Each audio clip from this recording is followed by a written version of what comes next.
Hey, it's Charles D'Angelo. Happy early Valentine's Day.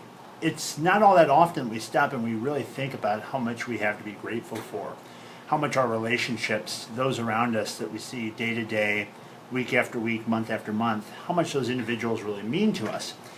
And as I was doing cardio this afternoon, I began to think about the difference that each and every one of my friends, my family members, my clients, you guys, you in particular, mean to me. And I began to ask myself this question: what would we do if we knew that all of our time was limited with those that we love? How would we talk differently to those that are close to us? How would we behave differently? The person that you spend your days with that maybe 10 years ago, 10 months ago, 10 days ago, you're treated differently if you just now have begun an intimate personal relationship. How has that relationship changed? Has it gotten better or has it gotten worse? In my primary industry of coaching people to their weight loss goals, I always tell people that you're on a path. You're headed somewhere. We're all someplace and we're going somewhere. The question is, where are you going? What path are you on? What path are you on today in your relationships? What path are you on in your own relationship with yourself? Sometimes we look outside of ourselves for things that we can give to ourselves. And I believe that until you've given a lot to yourself, you don't have much to give to others. I counsel people every single day. I had a woman this week that came in that wanted to become a client, and the first thing that she told me was she was unable to take care of herself because she was giving to everyone else. And I used to be exactly that way. I could have been the king of excuses. I used to think that in order to be the best son, to be the best student, I would have to put myself second. And it wasn't until I got into college that I really realized what a myth and what a poor worldview that was. To think that you had to sacrifice yourself to give to others, which is totally inaccurate. Stop and ask yourself this question. If your health starts to fail you, if you don't take time for yourself and you're not in a good mood and you don't feel joyful and you don't feel happy and you don't feel passionate, and you're trying to do for everyone else, do you really think that you're giving the most that you can give? Do you really think you're tapping your potential, that you're doing all you can do? I think you and I both can agree that the answer to that is no. So I revised that belief system I used to have, and I helped this woman revise hers this week. And my new belief system says, I'll take care of myself so you can take care of yourself, so we can take care of each other. And I read that someplace years and years ago, and after I read that, I'll take care of me if you take care of you, so we can take care of each other. It really just transformed the way I looked at life, because for a long time I thought it was my duty, my obligation, my responsibility to take care of everyone else. Today, coming on Valentine's Day, is a day that you want to remind yourself of just how much your relationship with yourself has an impact on the relationship that you have with everyone around you. Maybe you've taken those around you for granted. Maybe you've let the little things delude you and blind you, kind of wipe your memory clean of all the good things that you had with that particular unique someone that you fell in love with so many years ago.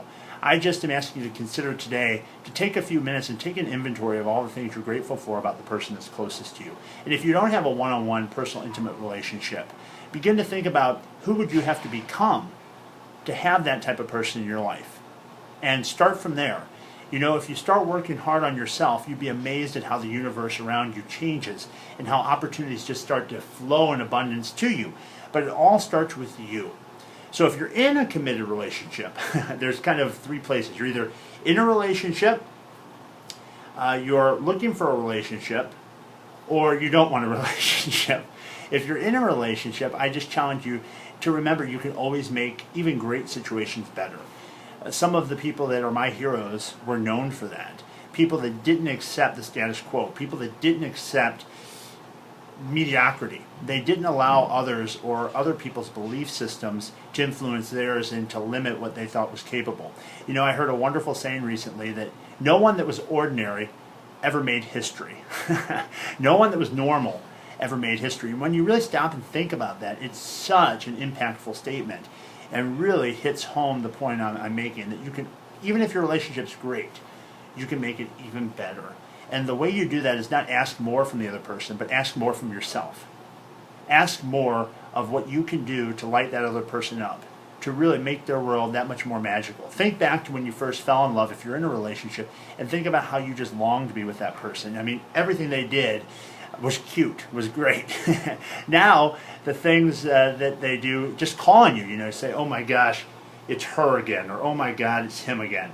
How does that change and that shift happen? I think it's when we stop and take things for granted that we forget just how blessed we are and how grateful we really should be. Secondly, if you're not in a relationship, but you'd like to be in a relationship, begin to ask yourself, who is it you're after? What is the person that you want to have in your life like? What do they look like? What are they interested in? Really get crystal clear. The first step in setting any compelling goal is to make it compelling, is to come up with the reasons and the specifics on why and what you want. And once you get quite clear on all those things, you can start to ask yourself, who do I need to be to have those things? To put this in a wealth mastery format, if you wanted to have a mansion, you got to ask yourself, well, what do I have to earn to be able to support that type of lifestyle? So the same is true in a relationship, but sometimes we don't think about who we have to be to have and deserve the relationship that we want. To have an outstanding relationship, you have to be an outstanding woman and an outstanding man to deserve that type of person that you long for. Thirdly, if you're not in a relationship and you say, I don't want a relationship, look, I'm not here to tell you should be in one, but I am here just to remind you that the real juice of life comes from, in my opinion, connection with other people. And I am as guilty of it as anyone. I get overwhelmed and inundated with so many people that want to connect with me all the time that sometimes, too, I like to have a little solitude and go into a closet and close the door and have some quiet time. And I think that's important, but I think that if you look back in your life, it's not anything huge that we often remember, but it's the people. It's the experiences. It's brief moments of history that we really remember. And I think that the more of those moments that you can work to create for yourself through creating magical relationships with people, I think the more legendary your life will become. So on this Valentine's Day, just take a moment and be grateful. I think that's where it all starts. Really take inventory of the people that are in your life that maybe you've taken for granted, and remind yourself of why you do feel blessed to have them.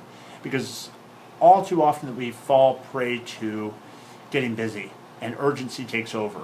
Rather than being strategic and having a plan for our lives, the winds of life blow us about and we end up somewhere we never intended. And all too often with the divorce rate being so high, we see that happen. People fell head over heels initially and really didn't take an inventory of themselves nor of the person they got into a relationship with, and end up in a place they never meant to be. So get to know yourself, remind yourself of who you are and who you have to be to have the person that's either in your life, that you want to attract into your life, or if you're not in a relationship you don't want one, ask yourself this question. What are going to be the magical moments that I remember if I don't have relationships with other people? And that might very well motivate you to take the action that in your heart you know is right. God bless you on this day before Valentine's Day. Have a great, great time with your significant other or with your friends, or just taking time for yourself and really thinking about what direction your life's headed, what you want to attract into your life by the person that you're becoming.